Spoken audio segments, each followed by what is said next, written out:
think one of the most important places for me growing up was our Catholic Church. We have had in my lifetime here 3 different Catholic churches. First one was St. Ida's, which was on West Cannon Street, and I can tell you that when we went there, we were never at the front. We always sat at the back of the church, very quietly.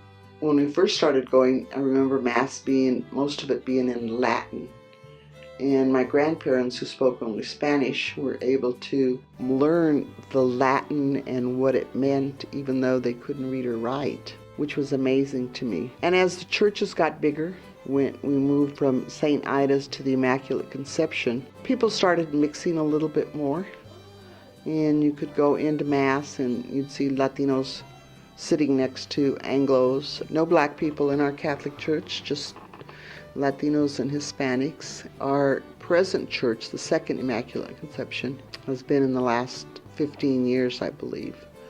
Now they have a Spanish Mass at 12, and the Catholic Church is filled to the gills.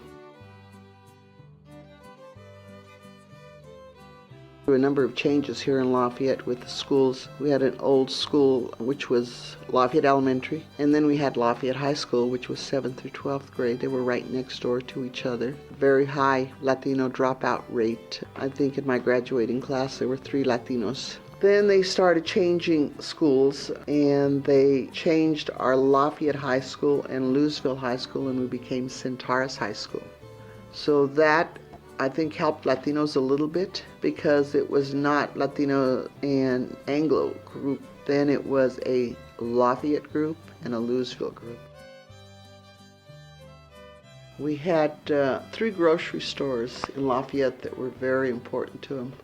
One was called Hale's, the other was Joe's Market. There was Odell's grocery market. The grocery stores, the larger one, Hale's and Odell's, were very important. Grocery stores allowed the residents to charge groceries. Every family in town had a book, and when you went in, they'd write down what your charges were, what you had bought, and you'd sign the slip, and you'd go on your merry way. And there was never any contracts. Store owners knew, and the residents knew when they would be paid and when they had to pay things. The Odell's is now the Canyon Mine in Lafayette, which is a nice place because it was a gathering place for us when we were young and as I was growing up. I remember they had a furnace right in front of where the counter used to be, and the heat would come in. The places where Hale's and Joe's used to be, it's been knocked down. Nothing has been replaced.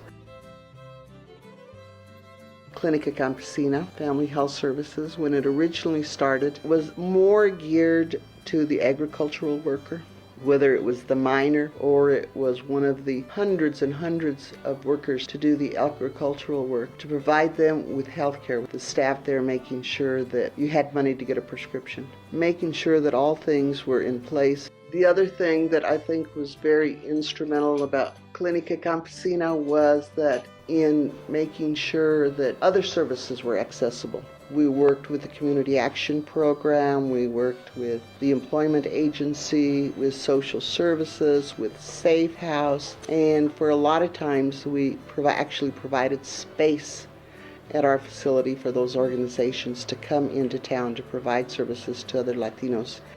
As a result of my mother helping to start and being the founder of Clinica, we have a school here in Lafayette named after her. It's called the Alicia Sanchez Elementary School. And I remember when Josie Heath, who is now the executive CEO of the Boulder County Foundation, called and said that she wanted to put in a recommendation for the new school in Lafayette to be named after my mother. I didn't jump on it, nor did my sisters nor my brothers, because we said, no, we need to see what kind of school this is going to be. So I remember having meetings with Josie and some of the school people and them talking about how that it was going to be a bilingual school. It was in a part of town where a lot of low-income Latinos lived, and that it would be a quality school, and it would be a school that was inclusive of parents.